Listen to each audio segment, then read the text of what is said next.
Saudara, Satuan Reserse Narkoba Polrestabes Makassar memusnahkan belasan kilogram narkoba dan puluhan ribu pil mepedron. Barang bukti senilai 16 miliar rupiah ini dimusnahkan dengan cara dibakar.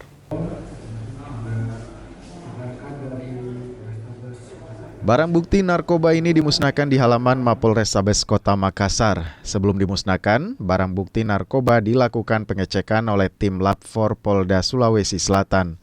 Barang bukti narkoba yang dimusnahkan berupa sabu 10 kg, ganja 2 kg, DAB 10.465 butir pil Medepron.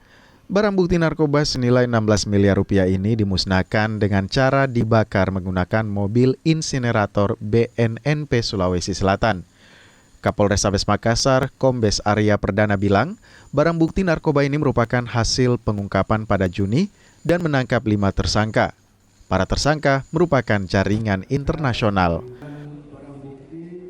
Tersangka-tersangka yang kita dapatkan ini kan hasil pengembangan dari kasus sebelumnya, dan kami juga sudah mendapatkan informasi bahwa ini bukan hanya di Indonesia, tapi masuknya kan dari luar, dari Cina masuk ke Malaysia, kalau masuk ke Indonesia jaringannya ke jaringan internasional. Kami terus mengembangkan, mendapatkan tersangka-tersangka berikutnya, dan juga membakar supaya barang bukti ini semakin banyak kita dapatkan, semakin banyak menyelamatkan juga orang-orang yang akan terkena dampak dari narkoba yang dimusnahkan berasal dari Cina yang masuk ke Malaysia lalu ke Indonesia melalui Kalimantan. Arif Tirtana, Kompas TV Makassar.